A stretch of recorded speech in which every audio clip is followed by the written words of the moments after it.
Hello everyone and welcome back to another video from Gameplay Classic.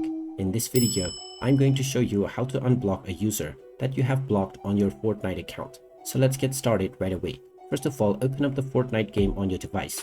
And once you are inside the main menu, if you wish to unblock any user that you have blocked, then tap on your account icon at the top right corner.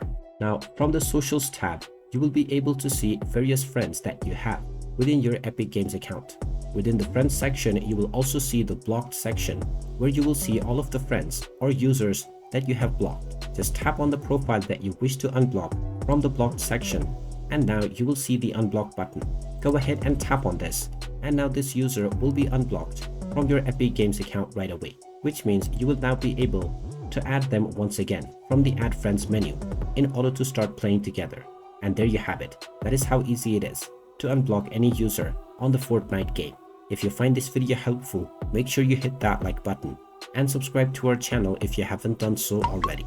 Also ring that notification bell to never miss another update from us. Thank you for watching, and I will see you again in the next video.